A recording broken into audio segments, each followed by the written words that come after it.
dia, boa tarde, boa noite, meus amigos. Eu não sei em qual linha temporal vocês estão nos ouvindo. Eu sou Efraim Fernandes, aqui para falar de mais um filme muito maneiro, por sinal, que é Questão de Tempo. Filme dirigido pelo Richard Curtis, que é uma história muito maneira que lida com viagem no tempo, mas de uma forma diferente e bem original. E eu vou te falar uma coisa, hein? Se Deus tivesse me dado a remota chance de casar com a Rachel McAdams e viajar no tempo, eu ia reviver meu casamento com essa mulher várias vezes. Olá, Fernanda Pimentel aqui, aquela que promete que não vai se expor, mas acaba se expondo. E enfim, galera, pra vocês que ainda não encontraram o amor da vida de vocês, de repente ele tá viajando em linhas temporais diferentes até encontrar você. Fiquem tranquilos. Galera, Rafael Teodoro aqui e eu vou citar Ira, o nazi, vai dizer a seguinte frase: se meu filho não nasceu, eu ainda sou filho. Eu acho que esse filme fala de amor, fala de paternidade, fala de relacionamentos e a gente vai tentar não chorar nesse cast.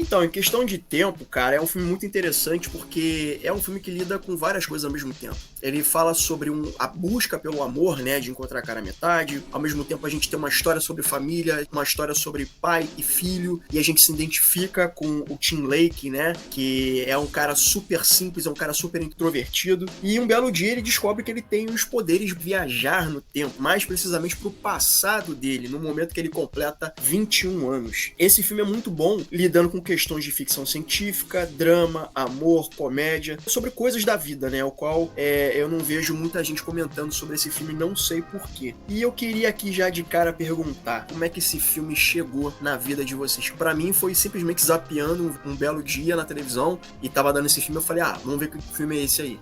Aí a gente entra num assunto bem sensível, né? Então, um belo dia eu tava numa sexta-feira em casa, pasmem, eu estava numa sexta em casa e eu tinha voltado a ter contato com uma pessoa que fez parte da minha vida no passado. E aí a gente estava com contato frequente e eu queria ver um filme. E aí eu pedi indicação de filme para ele. E ele disse que esse filme era muito bom e que esse filme era importante para ele, que em alguns momentos ele até se lembrava de mim no filme. E a gente sempre teve um filme em comum que a gente gostava bastante. Nossos assuntos principais começaram por conta de cinema. E foi dessa maneira, assim, que eu conheci o filme. Eu botei, assim, meio descrente pra ver e eu acabei me apaixonando. Realmente não sei por que as pessoas não falam mais sobre esse filme. Esse filme é um primor, sabe? É de uma sensibilidade, de um cuidado incríveis. E foi dessa maneira, assim, hoje em dia eu tenho um carinho enorme, não só pelo filme em si, pela obra, mas pelo caminho que essa obra traçou até chegar a mim, sabe? Cara, chegou na maior aleatoriedade possível, na sessão da tarde. Acho que eu não lembro qual foi o ano, mas eu tava em casa, não sei por qual motivo. Eu sou fã da Rachel McAdams, tudo que essa mulher faz eu quero assistir. E aí, assim, a gente sabe que a Rachel McAdams tem N comédias românticas. E eu falei, deve ser mais uma comédia romântica com a McAdams e, na verdade, é um culto à família, né, de certa forma, toda a questão que envolve, principalmente eu que agora sou pai, então esse filme me toca mais ainda. Eu acho que é um dos subtextos, né, eu acho que é uma das coisas que o filme aborda, né, porque tem muito essa vibe de o garoto conhece garota, e aí quando, eu acho engraçado que a primeira conversa que eles têm, né, sobre voltar no tempo e tal, aquela coisa toda, o pai dele pede, né, pô, cara, seja criativo e tal, não sei o que, e tudo que ele quer é arranjar uma namorada, e a gente vê isso, essa construção desse relacionamento dele com a Rachel, mas eu acho que uma parte muito forte nesse filme é justamente essa relação de pai e filho, né? Assim, o filme tem várias camadas, como eu falei, ele é ficção científica, ele é uma história de amor entre um homem e uma mulher, ele tem essa coisa do núcleo familiar, tem a questão da irmã da Kit Kat também, que é outro assunto que a gente vai falar mais à frente, que é um assunto que também eu acho meio tenso nessa história, que a gente teme por ela, né? A gente teme pelo que o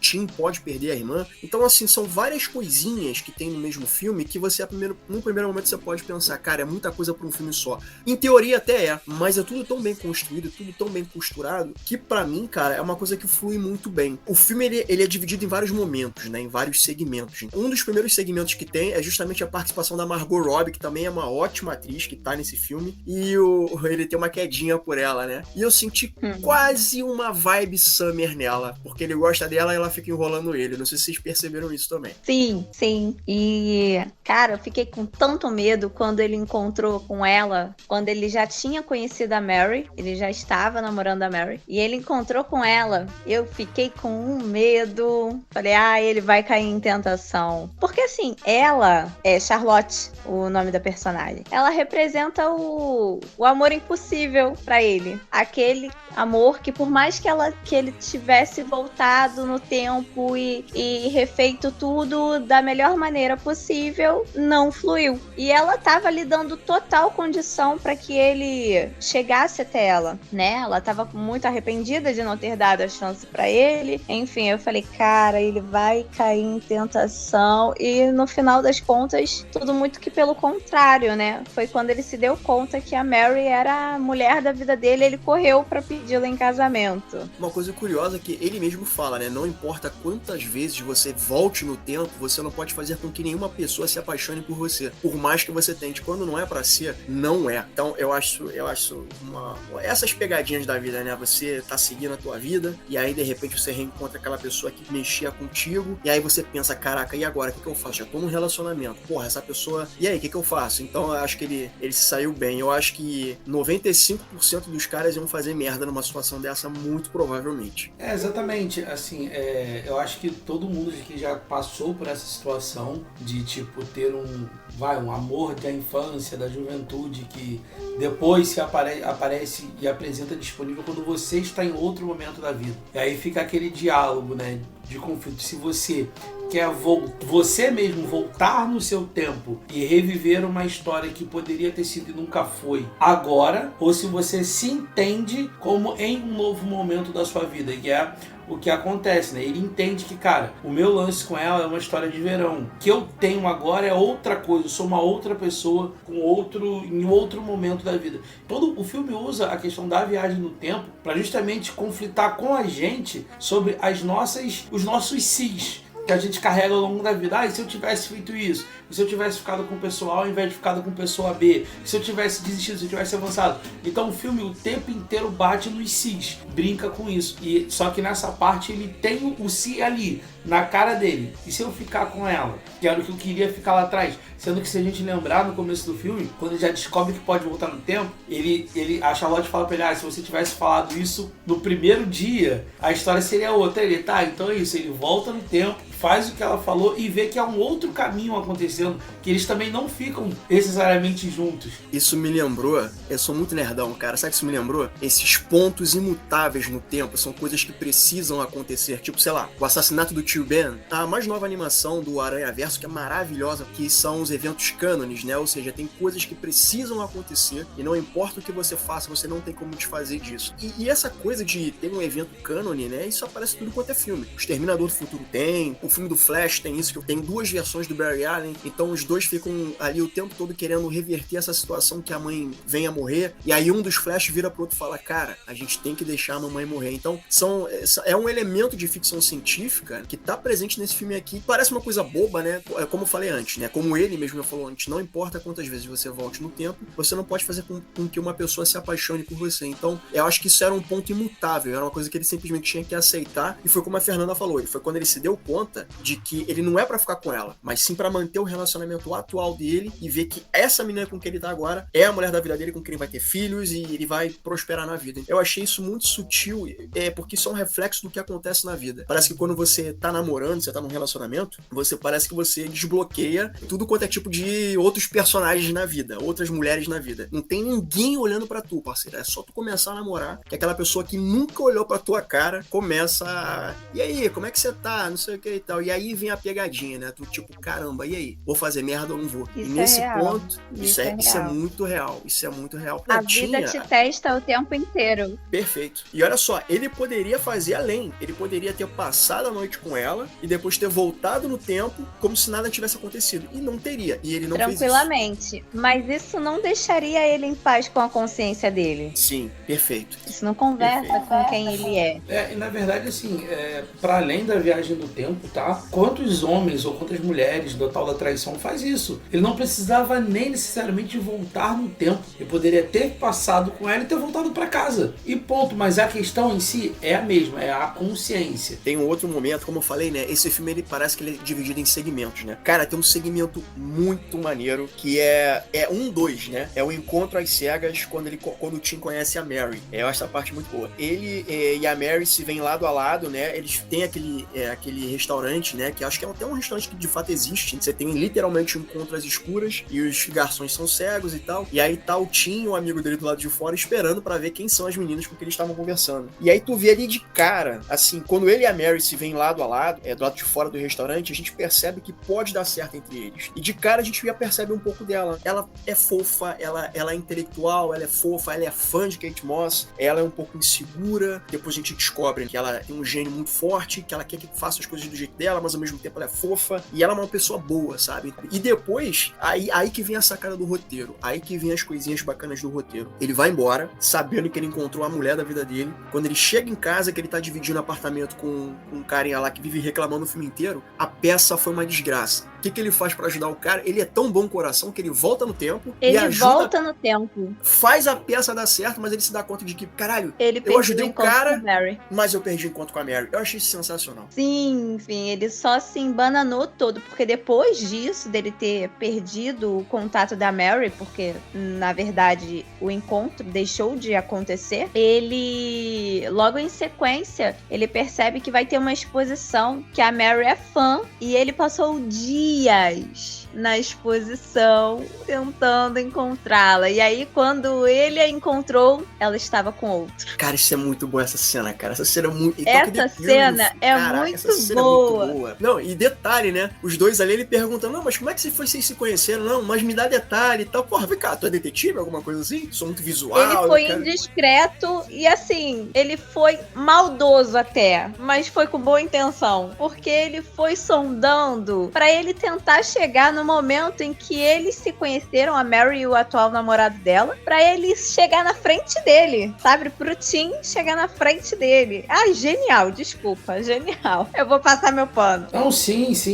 Vocês falaram aí da questão, né, dele perder ela, né, porque ele foi fazer uma coisa boa pra alguém e se prejudicou. Tem até um outro filme que eu espero que a gente um dia venha falar também, que é o Efeito Colateral, Efeito Borboleta, perdão, que é com a Ashton Kutcher e tal, e tem essa mesma questão do tipo, cada ação que ele toma pra ficar com a garota, alguém acaba se prejudicando nas linhas do tempo que ele vai criando, até o ponto que ele entende que pra todo mundo ficar bem, ele não tem que ficar com a garota. Mas é mais ou menos isso, e aí vem a questão da perspicácia, né? Quando ele fala que precisa dos detalhes e tal, que ele precisa justamente saber pra encontrar com ela de novo, pra fazer ela se apaixonar por ele, entendeu? Então ele vai tendo essas tentativas e vai sondando, por exemplo, desde ele saber que ela estaria na exposição da Kate Moss, porque no Encontro às Cegas ela falou de Kate Moss e tal. Então é todo um quebra-cabeça de, cara, volta, refaz, avança, volta, refaz, avança. É maravilhoso. Ele falando, né?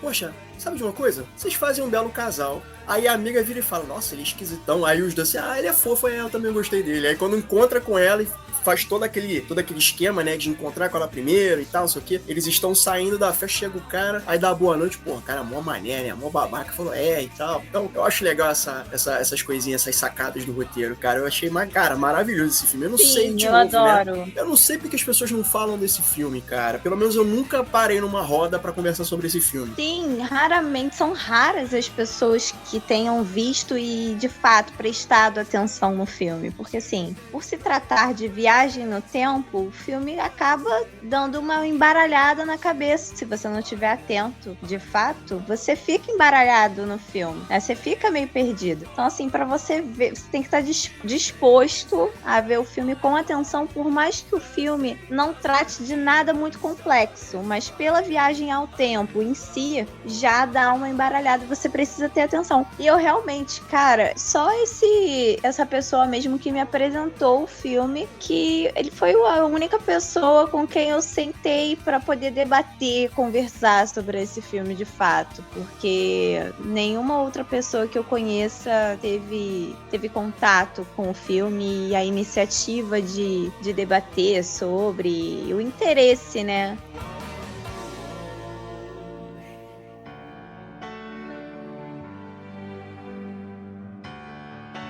Falando aqui ainda sobre a Rachel McAdams, ela já meteu aí alguns filmes de viagem no tempo, né? Tipo Meia-Noite em Paris, do Woody Allen, só que ela nesse filme ela faz uma personagem chatíssima. Aí depois ela meteu outro filme, que é o Te Amarei Para Sempre, que é um filme que ela faz com o Eric Bana, que o Eric Bana, ele viaja no tempo. A HBO até fez uma série recentemente, que infelizmente foi cancelada, né? A versão dessa história. Que o marido dela no filme é o Eric Bana, e o cara simplesmente viaja no tempo, só que ele não tem controle sobre isso. Ele simplesmente tá aqui conversando contigo, ele some e aparece num ponto avulso no tempo, dentro dessa linha de vida dele, desse tempo de vida dele, né? Pode ser no futuro ou no passado. E ele aparece sempre nu, sabe? Tipo, ele sempre aparece nu. Sempre que ele aparece, ele tá próximo da esposa dele em alguma etapa diferente da vida dela, né? Então ele fala com ela quando ela é criança, fala com ela adolescente, fala com ela quando ela é mais adulta e tal. Eu acho então, que eu já vi esse filme. Cara, eu achei um filme interessante. Eu achei...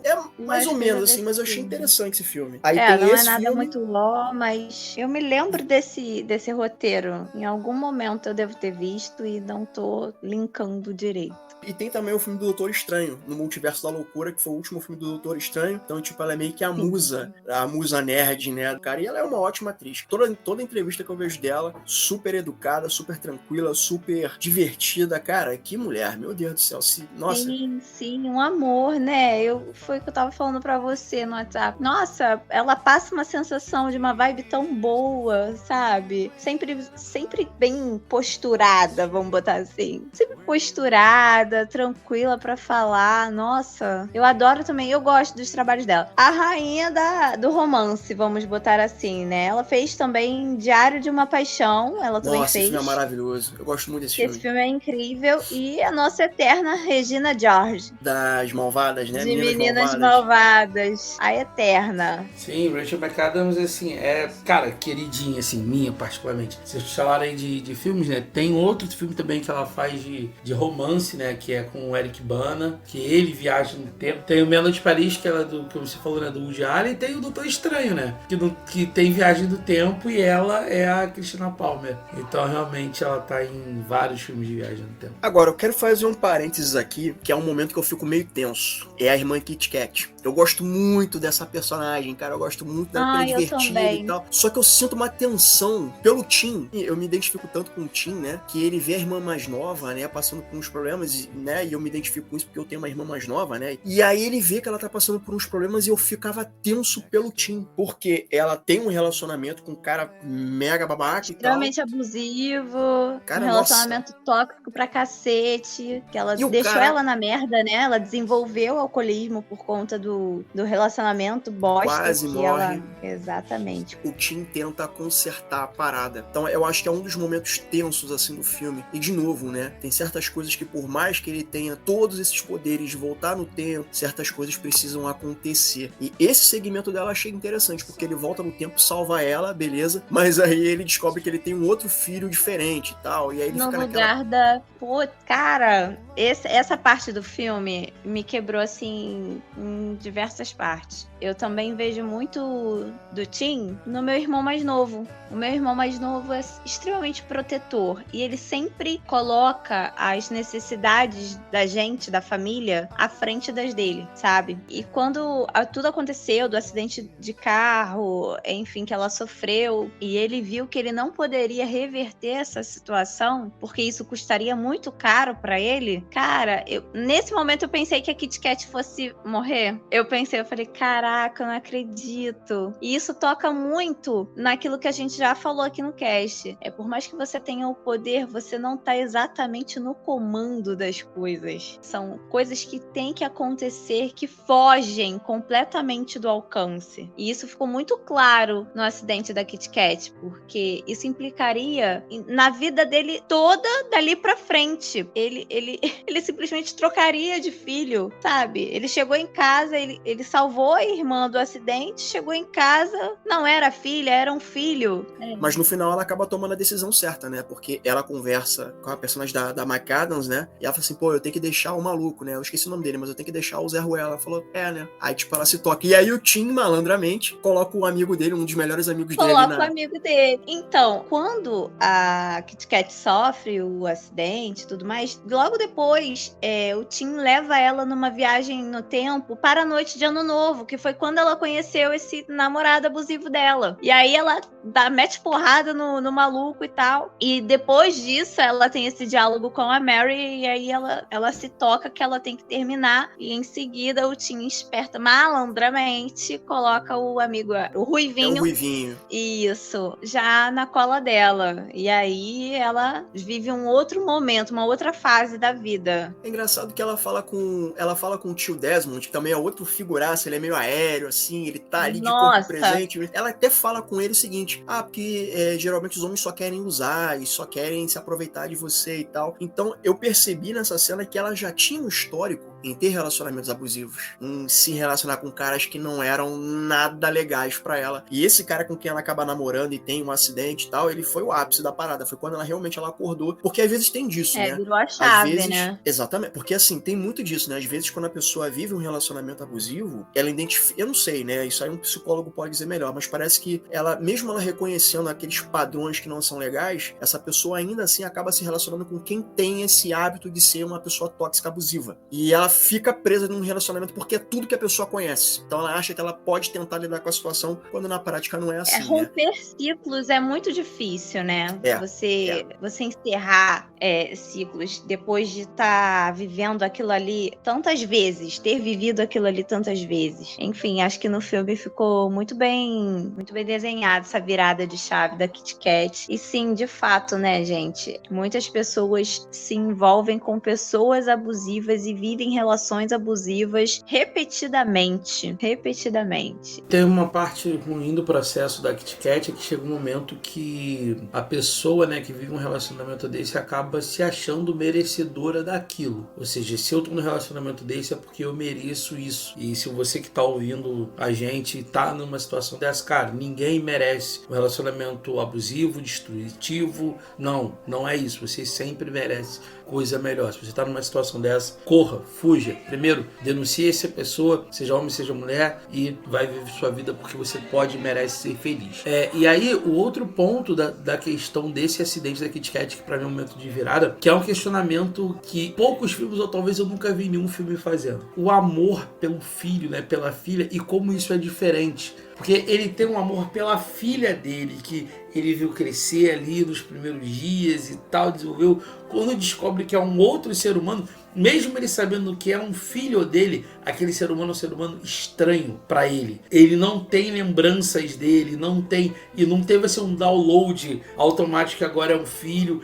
e de momentos que ele ajudou a engatinhar, deu papinha. Não, esses são umas paradas que ele teve com ela. E isso é já um dos poucos. O filme tem alguns conflitos, mas esse é um dos mais interessantes, que é justamente ele teve o primeiro confronto de, cara, ajudei o meu amigo, meu colega de quarto, perdi a minha mulher, mas consegui reconquistá-la, consegui dar um jeito de encontrar com ela e estamos casados. Pô, consigo salvar minha irmã de um acidente quase fatal, mas eu perco a minha filha. E aí já não é mais tão negociável. Ele sabe que a filha dele, para ele ter a filha, ele tem que deixar a irmã se ferrar, mesmo sabendo que ainda há conserto. E aí chega o terceiro ato do filme, que é onde não tem mais conserto, que é o pai. Que aí ele sabe que se tiver o filho, ele não vai ter mais o pai e não é negociável. Na primeira ele deu um jeito, na segunda negociou, na terceira não tem negócio. Ou ele tem um relacionamento com o pai, permanece no relacionamento com o pai,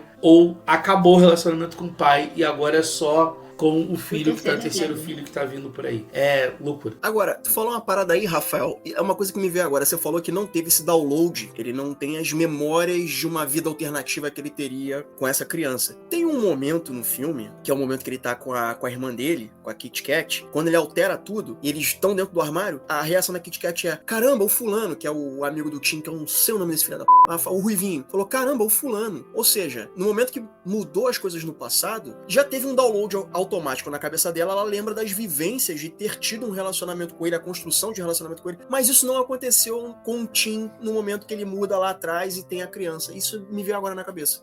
Eu também não sei qual é o caminho. Se é porque ele volta no tempo, então pra ele a regra é outra, mas eu percebi isso, eu falei, engraçado, ele não lembra de ter um filho, né? Ele descobre ele na hora aquela surpresa. Já com a Kit Kat tem, tipo, entende o quanto ela é apaixonada pelo cara e quanto o cara faz bem a ela em vários momentos que teoricamente não aconteceram. Então eu não sei como é que essa regra funciona, não. Eu só queria fazer uma observação, que a sensação que eu tive em relação a essa cena de quando o Tim volta pra casa e ele encontra outra criança no lugar da filha dele, a minha primeira impressão foi, caraca, ele tá renegando o próprio filho, sabe? Caraca, ele tá renegando o próprio filho, ele não quer esse filho, mas é o filho dele. Ao mesmo passo que eu compreendi também que não houve nenhum convívio, nenhum vínculo, sabe? Nenhum contato com essa criança. Que essa criança, na verdade, é uma criança, é um estranho, um completo estranho. E aí cai muito também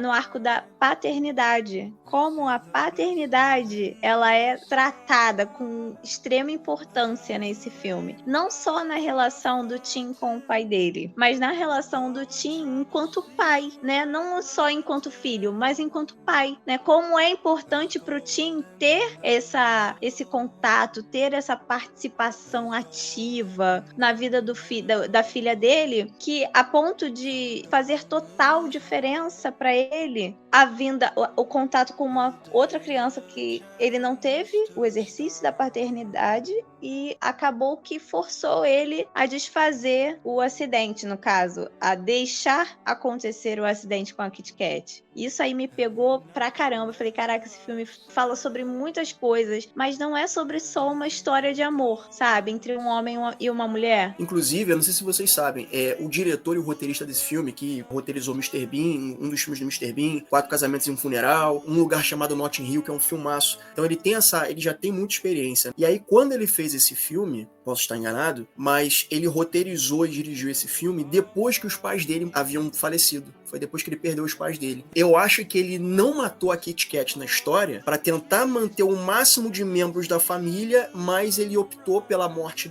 do pai, né, que é o pai do Tim, para ser um reflexo da vida dele, né? Acho que seria muito cruel ele perder o pai na história, né? Perdesse o pai e perder a irmã. Acho que seria muito cruel ali na história, né? E ficaria um negócio muito pesado. Então ele consegue salvar a irmã, mas já era destino do pai ter câncer, né, e vir a falecer, que eu achei que foi um momento, bem pesado no filme, sabe? Foi um momento que eu fiquei assim, caramba. E foi isso que você falou, né, Teodoro? Ele dá pra ter um outro filho homem, e a partir do momento que a criança nasce, ele perde a habilidade de voltar no tempo. E aí tem a cena do ping-pong, que é muito divertida. É uma cena que ela é muito divertida, mas ao mesmo tempo ela te destrói, sabe? Tipo, pô, eu sou o melhor jogador de ping-pong do mundo, eu sou ótimo sem a bolinha, e não sei o que e tal. E aí ele fala, e aí, o que eu vou ganhar? Aí ele, vira e fala, um beijo. Aí ele estranha, um beijo, só que ele se tocou. Aí ele, chegou o momento, né? Falou, caralho, meu irmão, destrói. Essa cena destrói. Nossa, essa cena me parte, assim, em cacos. Eu fico em frangalhos. Quando ele conta, né, pro pai que, né, não vai mais poder vê-lo, porque eles ainda estão naquela de ele volta, o outro avança e tal, naqueles encontros assim. Só que o próprio ping-pong tem uma simbologia, né? Depois eu pensando, refletindo, que é justamente a ida e vinda, a ida e vinda. Sim. Só que, ao mesmo tempo, mesmo ele indo e voltando, ele não sai do plano, né, do jogo. Então, ou seja, ele pode ir, ele pode voltar, mas ele não sai da vida dele. A vida dele continua ali. E o jogo termina quando o pai se vai. Então é bem filosófico a ideia do ping-pong, a ideia proposta ali. Tem várias outras coisas. A gente estava falando aqui da Kit Kat, a relação dele com... Esse filme, tudo que ele não é uma ficção científica pura, e ele não é um filme de comédia romântica pura na literalidade, né? Que é aquela coisa do vão se encontrar, vai se distanciar, aí vai ter aquela cena final e vão, sabe, se encontrar aí, aquela coisa. Não, o filme, pra mim, eu acho que isso também é uma coisa muito boa que esse filme tem, que ele depende muito da ótica com qual você quer assisti-lo. A Fernanda pode encarar como um filme de família, digamos, tá? Só um exemplo. Ou seja,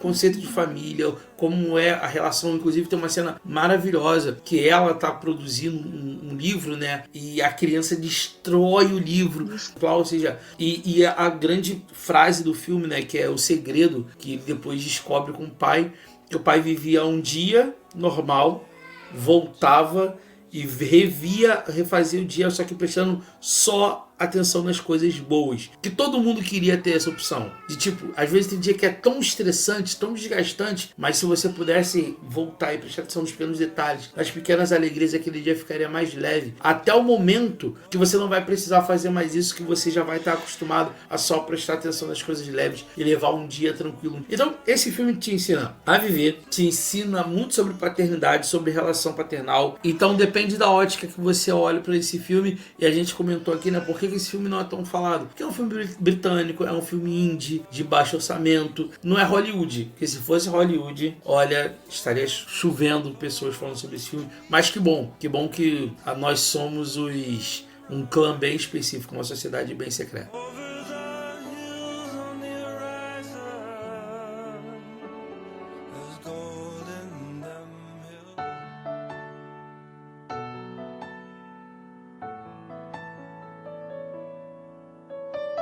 Agora eu preciso perguntar pra vocês aqui. É clichê, mas eu tenho que perguntar. Se vocês pudessem voltar no tempo pra reviver um momento ou refazer esse momento de uma maneira muito melhor, qual seria? Eu tenho uma memória aqui, eu não lembro o ano, eu sou péssimo pra lembrar as coisas, mas foi um ano em que eu tava jogando bola com meu pai na rua.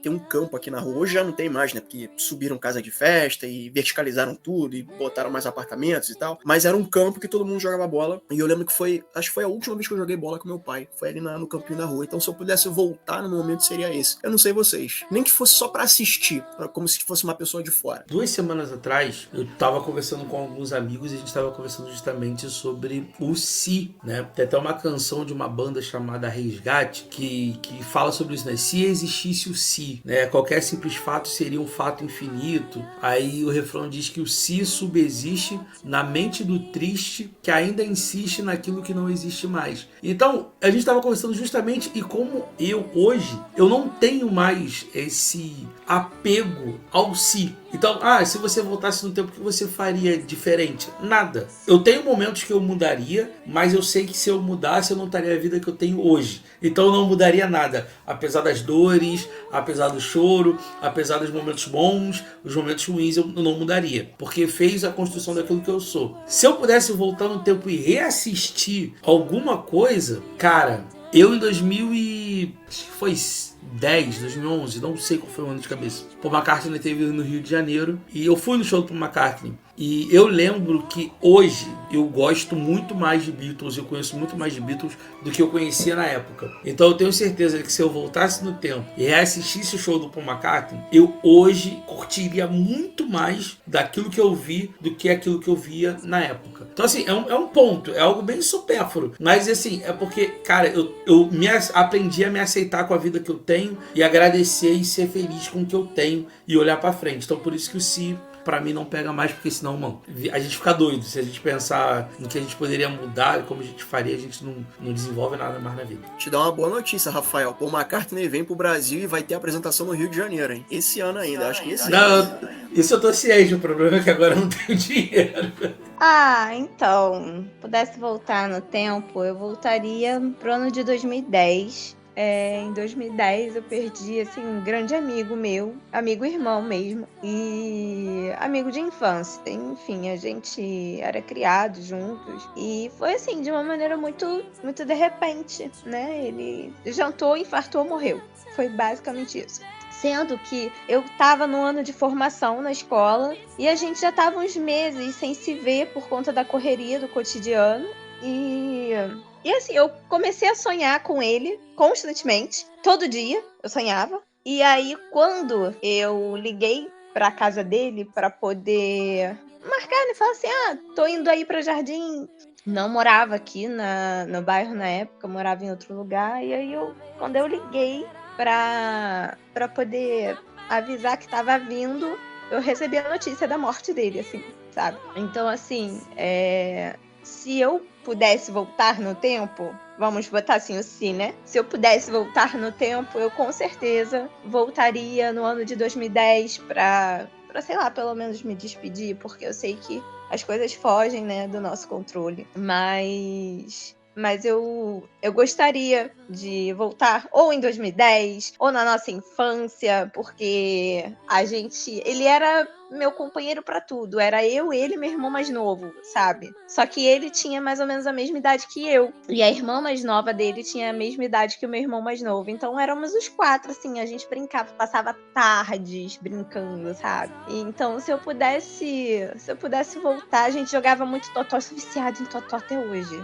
E quem me viciou em Totó foi ele, sabe? Então, se eu pudesse voltar, eu voltaria em alguma tarde onde a gente estaria brincando de Totó e comendo muito pão de queijo que ele adorava com Nescau. É isso. Totó é viciante, porque toda vez que eu saía da escola, tinha um fliperama na mesma rua onde era a calçada da escola e a galera ficava toda... Cara, era impressionante. Eu lembro que os inspetores saíam depois da aula pra mandar o pessoal sair daquele flipper pra parar de ficar jogando flipper e parar de ficar jogando Totó, porque tava num raio muito próximo da escola. E aí, gente, vocês não podem ficar aqui, porque se acontecer alguma coisa, é responsabilidade da escola. Nossa, Totó realmente é viciante, eu te entendo.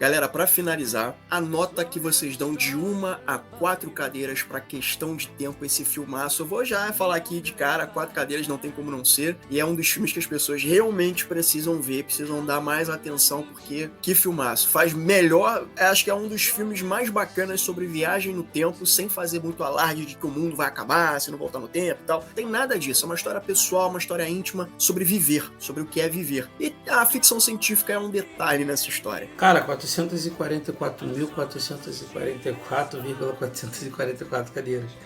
A Questão de Tempo é perfeito. Assim, não tem... É um filme sensível, ele é lindo, tem paisagens incríveis, a cena da praia, quando eles estão caminhando, né? O pai e o filho, quando o pai volta no tempo, né? Naquele momento e tal, aquilo ali é maravilhoso. É um filme que trata várias questões de maneira responsável, de novo, de maneira sutil. Ele não é um filme... Desculpa o termo, né? Pra gente burra, que eu falo, é porque ele não fica explicando, não fica dizendo com diálogos expositivos. Você percebe, você encara e você fala, cara, o Tim Gleason é demais, você queria tê-los como amigo. É aquele casal, ele e a Mary, que fala, cara, eu queria ser amigo desses caras. Eu queria ser amigo dessa família, eu queria estar naquele casamento, tem uma ventania e eles não conseguem casar, tirar foto. É isso. Então esse filme é, sei lá, todas as cadeiras possíveis no mundo pra ele. Eu também, eu dou 4 cadeiras e se eu pudesse também daria mais. O filme é de uma sensibilidade enorme, trata de temáticas assim que são muito importantes. É importante se falar sobre paternidade. É importante se falar sobre o amor entre irmãos, sabe? Sobre o amor também entre um homem e uma mulher. E E de fato não é um filme para quem não está querendo prestar atenção, porque o filme não vai ficar te explicando tudo, mas da mesma maneira que não é um filme para os distraídos, é um filme que te pega de forma despretensiosa, sabe? Você vai se envolvendo nos nichos que a história te propõe de tal forma que você quer mais daquilo, que você quer ver o filme, né, outra vez. Eu, por exemplo, eu vi o filme uma vez só e eu terminei de ver o filme, eu falei, caraca, eu quero ver esse filme de novo em algum outro momento, porque é um filme gostoso, é um filme que te fala sobre um olhar diferenciado a respeito da vida, sabe?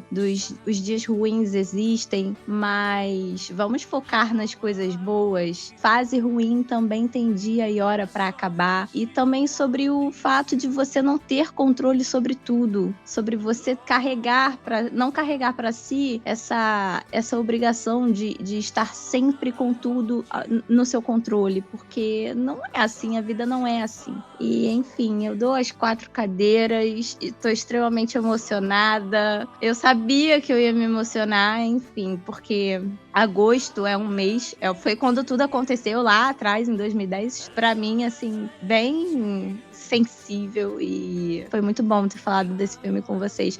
Pessoas, assistam Questão de Tempo, deem essa chance, porque é um filme incrível. Galera, recado está dado. E para você que tem alguma crítica, sugestão, quer que a gente fale de algum filme, de alguma série, de algum anime, de alguma animação, manda um e-mail pra gente, mesa04@gmail.com, 04 numeral, ou então uma mensagenzinha lá no Instagram, Mesa pra 4. E importante, quando você estiver ouvindo esse programa, seja no Spotify, Deezer ou outros, não esquece de dar as 5 estrelinhas lá, porque isso é um indicativo de que a gente está fazendo um trabalho muito bacana. Gente, muito obrigado pela participação de vocês, muito obrigado pelos ouvintes que estão aqui agora acompanhando a gente. Um forte abraço e até a próxima linha temporal, seja qual for, mas a gente vai estar aqui. Valeu, galera!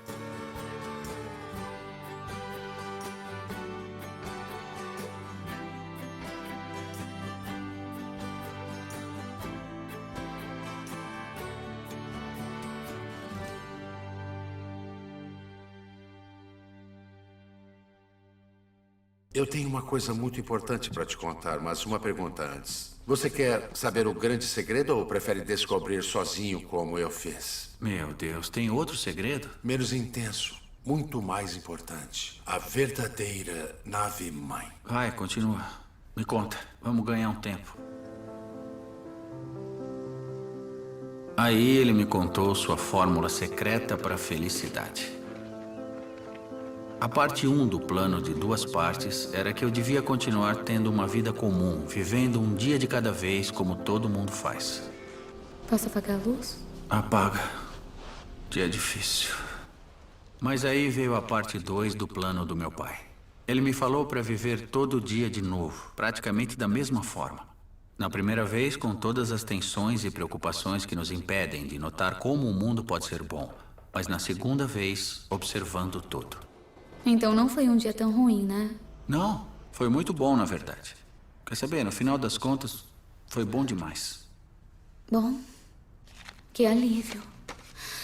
Porque se tivesse sido um dia ruim, eu ia ter que transar com você pra tentar melhorar o seu dia. Boa noite. Eu tive um dia muito, muito ruim. Foi um dia péssimo. Eu fui despedido no trabalho. E depois eu matei um homem. Nossa, foi um dia muito ruim. Foi terrível. Foi o pior dia do mundo. Tadinho.